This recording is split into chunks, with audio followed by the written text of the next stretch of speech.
today is considered as a conversation, not even speech, because I think I am talking to the right audience. On the right of seniority, I share with you with some thoughts which always bother me. In 2010, while I was studying in UK, once I was lucky to visit Scotland. I traveled mostly in countryside for 1 week. It was a brilliant country.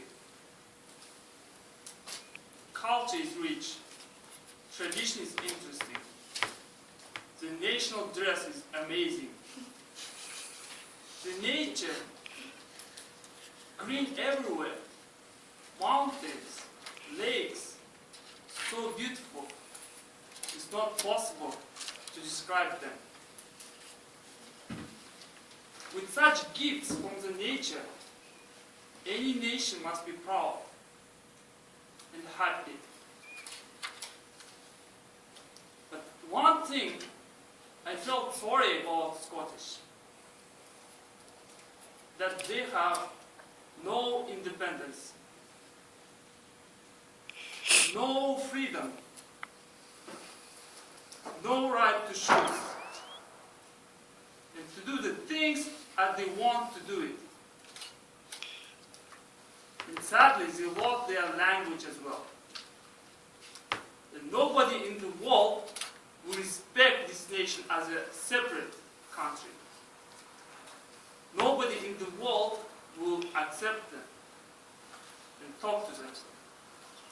Because once they were not united enough to protect and keep their independence. Last year in December, I traveled in the western area of China. Mainly Uyghur people occupied that area. Again, culture is rich. Traditions are interesting. And the food.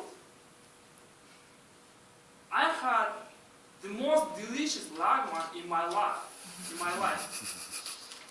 In small simple shop. I really want to return back to that shop and have that lagman again. But again, I felt very sorry that this country has no independence. It's unlikely that this country will get ever that independence and will ever declare themselves as a separate nation. No freedom, no right to do the things as they want to do it, and to promote their own nation. At that time, I just thought, my God, how blessed we are.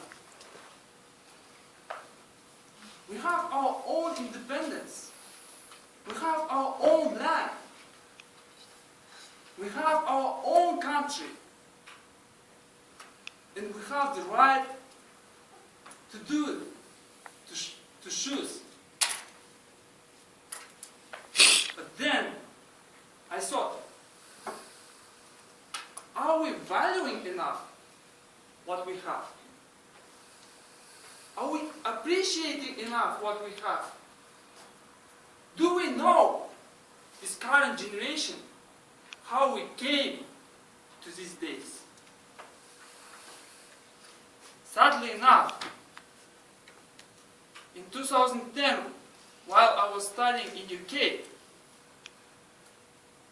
once my fellows, Kazakh guys, got drunk so much and had fighting with each other. They didn't appreciate the time they have, the chance they have.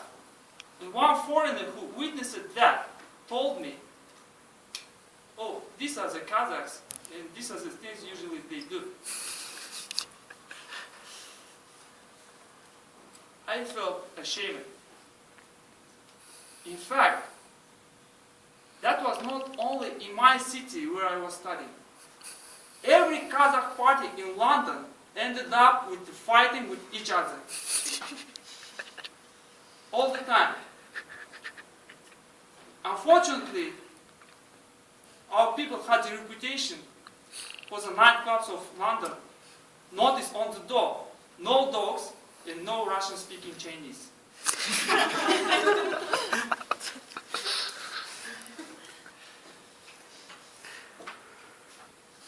Behind any decision in the history, once our people, our nation, made the toughest decision in their life. And in my personal view, I think that was the smartest decision ever. How we lost our independence. Actually, we joined Russia voluntarily. Russia never occupied us, or never declared the war against us. That was our own decision. We read it in the history, we just read it as a fact, but we don't feel it. At that time, Kazakhstan was so weak after the 150 years of war against Dzungars and Kalmyks, and our ancestors, wise men, were understanding, if it remains so, then they will not be able to protect this land, to keep this nation, and to leave it to future generations. And they had to make the decision. Basically, they had a choice. At that time, Russia and China were as powerful as they are now. And we never had a war with China too. They had a choice to join to which country. In the end, our ancestors chose Russia. That's how we started joining. Why?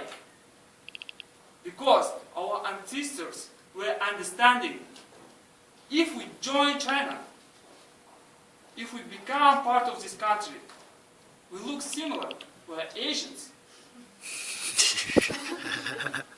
And we will disappear, vanish. And there will be no way that we will get our independence back. No one will recognize or distinguish us from them. They knew that Russians are Europeans. Their gene is different. And we will never ever mix up with them. And they dreamed that one day this time will come when we will be able to receive our independence back. They wanted to save these people, this nation. But there was a great price we paid for that. The great starvation in the 1930s. The repression against the intelligent people of our nation in the 1930s. War. Even the demonstration on the square in 1986 in Almaty. Those people died dreaming about the life which we have today.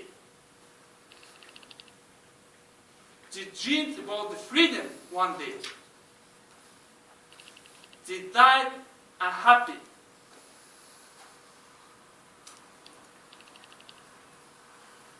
Do you really think that the war is over now? That no one will take our independence from us? You are wrong. Maybe the war with guns in the past. It's now economical and intellectual war.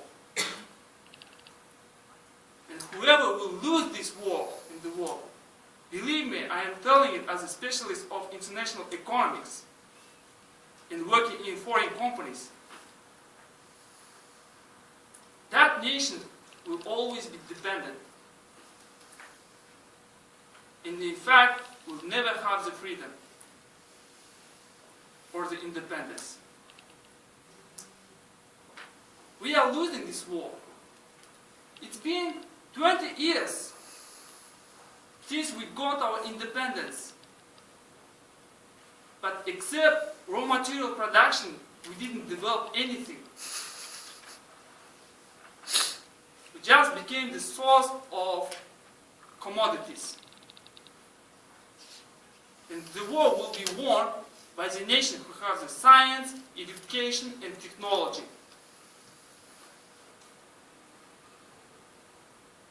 You may think, who am I?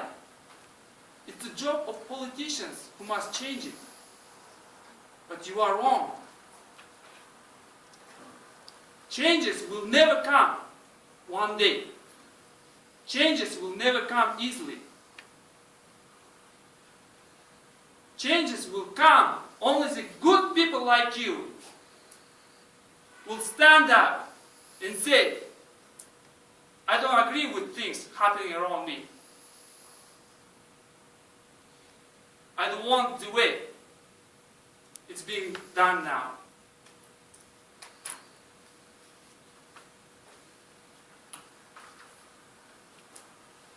By changing ourselves, first of all.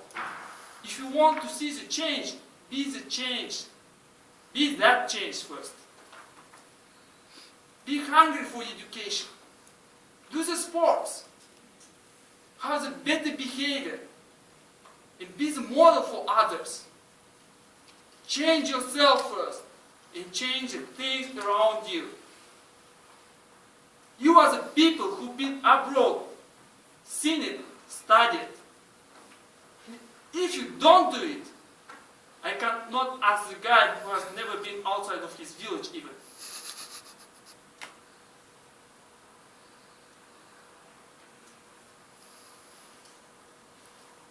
I hate the word. Whenever I hear, oh, we are Kazakhs. We cannot do it. Of course, they are Americans. They are British, they are Japanese. Of course, they do it. We are Kazakhs. I hate that word. More than anything. I have long experience with working with Americans, British, and Japanese. One thing I realized,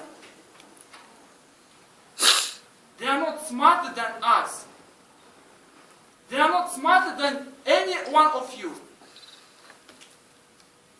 The difference only is the way of thinking in their mind and attitude to the things which they are doing.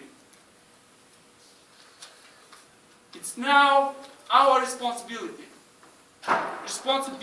of our generation. We got this independence, and we have to make sure to make it strong, so that no one will take it away from us again. And our children will thank if we do the things correctly now. Or they will be ashamed that they come from this nation. By behavior of each one of us, we will build this nation brick by brick. It's only us who must do it. Nobody else will do it for us. Thank you.